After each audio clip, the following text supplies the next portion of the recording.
Congratulations on taking next step towards bladder leakage control with Contino.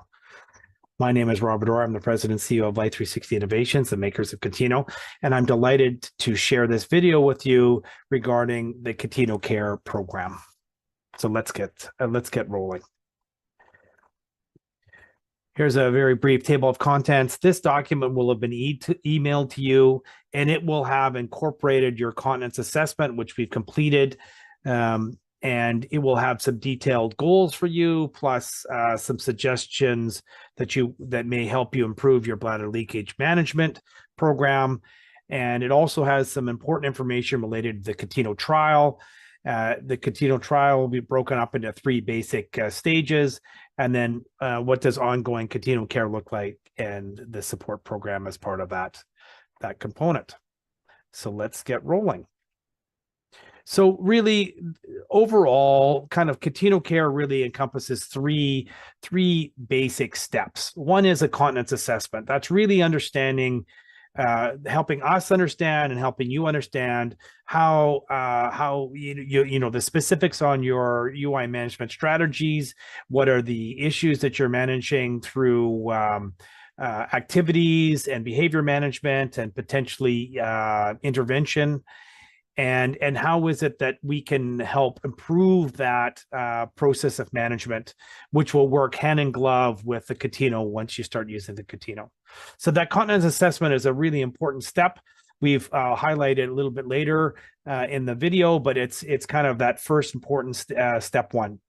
Step 2 is basically starting the Contino trial program. That starts off with a personalized sizing and training session with a medical professional that's experienced with our product and with urinary incontinence. And there'll be there's 3 kind of phases of that particular, the trial component. And then the final step is Contino Care, which includes the ongoing in-person and virtual consultations with your trainer and support, and discrete delivery of the product and other supporting attributes for you to effectively manage your urinary incontinence and, get back to living life the way you want to live. So this is the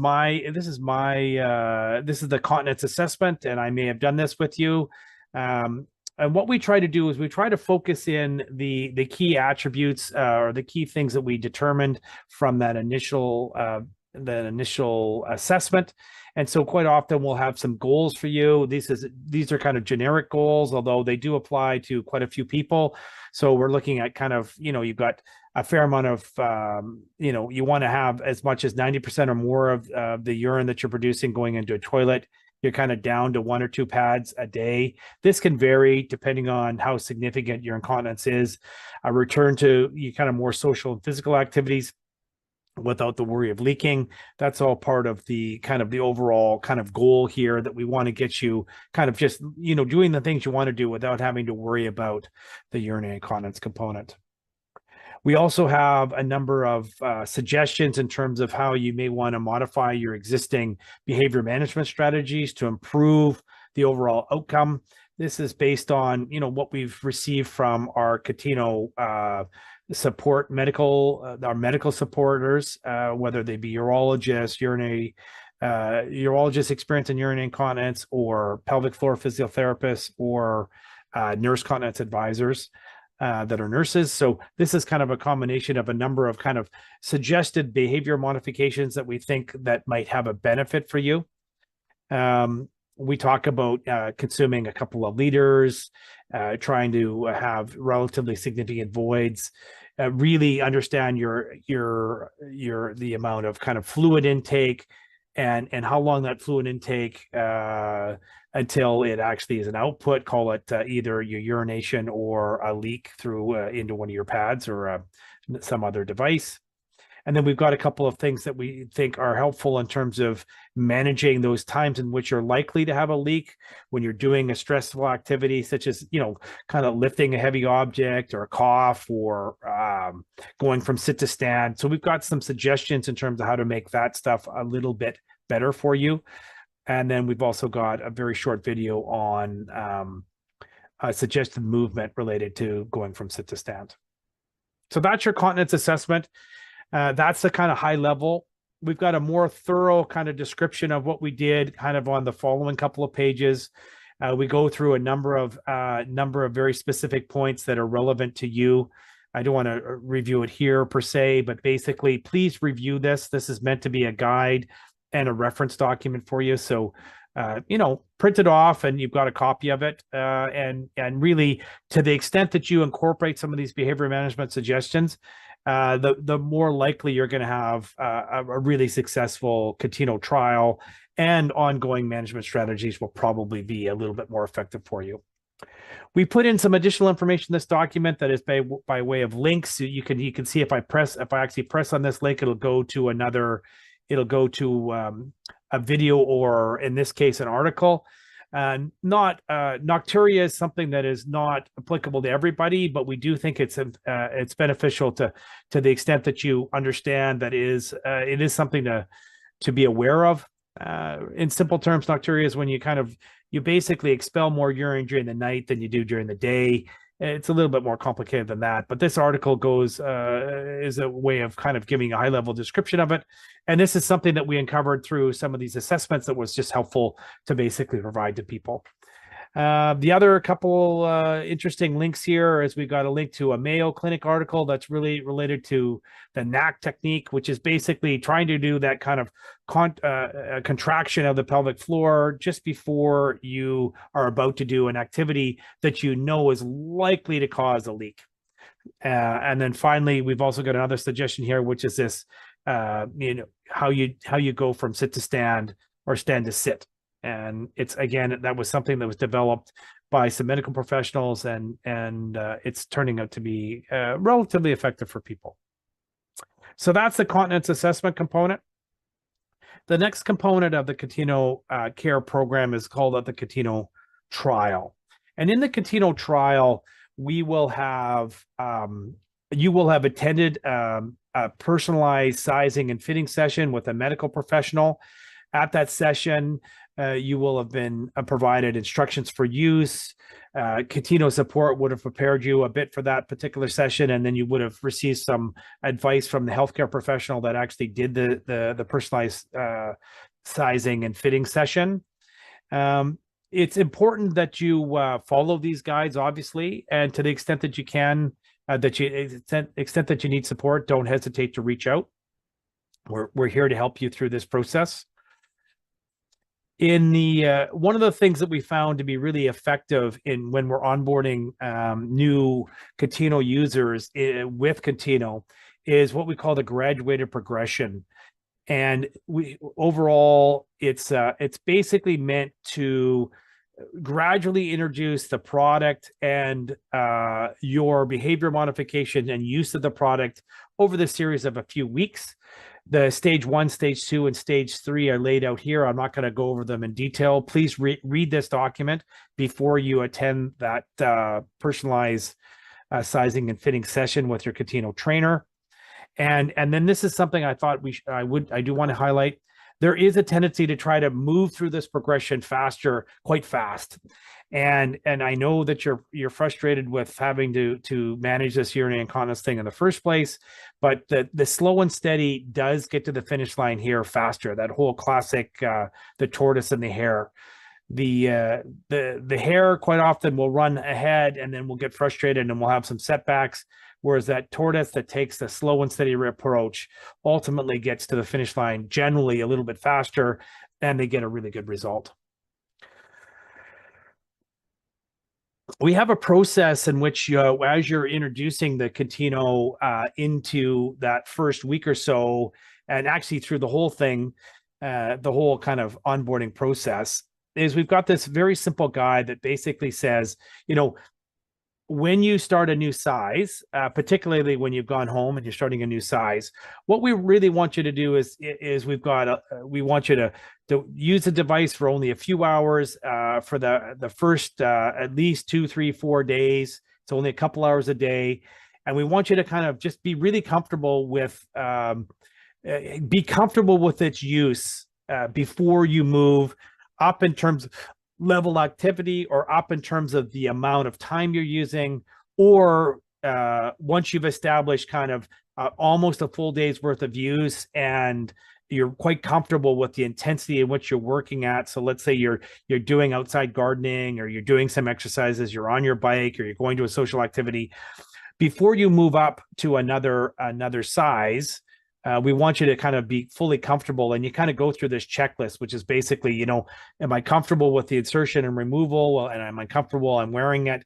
Am I comfortable with that increased activity? And so that's good. If you are after that day, then you can start to increase the level of activity shortly thereafter. And then ultimately, once you've gone through those first two kind of increases in both the amount of time and the amount of activity you're doing, or the intensity of the activity you're doing in a particular day, and if come to the end of that particular size, yeah, then you can start to move up to another size. Please read this. It's relatively self-explanatory, but you will have a Contino supporting person that's helping you through this process as well. But the idea is, you know, progress. When you get comfortable with something, and you're comfortable with that level, then that's the time to move up. And if you have a setback, it's okay. If you have to if you have some irritation, or you get a little bit of a setback, that's okay. And you can, take a day off if necessary, or 2 days off if necessary, and then go back to where you were. So this is something that you might want to print out, and then it's just an easy guide and checklist for you as you're going through the progression program. So that's, as you go, stage one, essentially going back to the beginning of this, stage one is really just getting to know how to use the product, insert, remove, store, clean, and letting your body get that initial kind of understanding of how to use the product. That's really kind of more or less been dealt with in the first week. Week two, in simple terms, is more incorporating the behavior techniques that we suggested, starting to stretch the use of the device in terms of, you're doing more intensive activities, another thing, and potentially wearing it kind of almost for the full day. And if you need to begin to wear it at night, that's probably a time in which you could do it too. And stage three is the final stage. And we've got a little bit more detail in stage three here. Stage three is really the, where is it here? Sorry, I'm lost my place. Stage three is finding that final size. And, the determination of the final size is really as much of an art as it is a science. And so the thinking here is that you want to find the smallest size that's really effective for your use. That's the balance here. And so, if size 27 is quite effective, and you're having pretty good continence, and you're not leaking too much into the emergency pad that you've been wearing, great. You don't need to progress. If you're getting more or less a relatively good overall outcome, that's fantastic. Over time, maybe you might have to increase sizes slightly. Generally, we're not seeing that as a very significant trend where people are continuing to have to escalate all the time. So hopefully that's the case for you as well. And if this last bit of troubleshooting, we've got a couple of suggestions in terms of how you want to manage this last little bit of troubleshooting. It's something that's very common that we have to work through, and we've got some suggestions and actions on how you want to do it. So if for some reason, the measured size is a little bit below what you actually thought, you could try a larger size. And if for some reason you run out of sizes, then just send an email to your Contino support person, and we'll get another one out to you in the mail. It takes a couple of days, and we'll get that out to you. There may be you may have some other slight irritations or other components. That's fine. That stuff can happen. And we've got you discuss this with Contino support. The product may snag or some other things, and then overall, where you are in terms of the full bladder, it may be popping out, maybe the level of activity you're doing. Anyways, we've seen all this stuff before. We have a process in which we will get you through these components, and we'll get you to a good result. Assuming you end up with the final size and you're comfortable with how things are going, then we'd be moving to what's called Contino Care. In the Contino Care program, we really want to kind of focus in as, have we achieved the goals that we wanted you to achieve, or that you wanted to achieve? And, the journey is not stopping here. You may be very close to getting the satisfaction you're looking for, or maybe you are. That's great as well. It's not unusual for our users to improve their effectiveness of using the product, weeks and months, even after they started the Contino Care. This is a product that is relatively personal, And so you'll figure out a way that works really well for you. And that combination of listening to your body, understanding what you need to do, really understanding your incontinence and the fluid management and the type of activities that cause leaks or don't cause leaks, that whole really understanding and developing a kind of cohesive kind of program that will just be built in. It'll be second nature to you. It's not like you're going to need to go and spend hours and hours really figuring everything out here. This is really just a matter of having it become part of your lifestyle. Anyways, so the Contino Care program is not a stopping point. It's a continuing care program. We will continue to, if you need support in if your health changes, or if you need support in changing sizes, or you change locations, we need to change where your where the device is being discreetly delivered and stuff like that. We're here to just help manage that part of the Contino Care program. So don't hesitate to reach out. And I'm sure by the time you get to this stage of the process, you will have spent quite a bit of time with our Contino support people, and will know them quite well. And you'll know that they're friendly and they're there to help, and they will make this they will make your experience with Contino Care quite effective.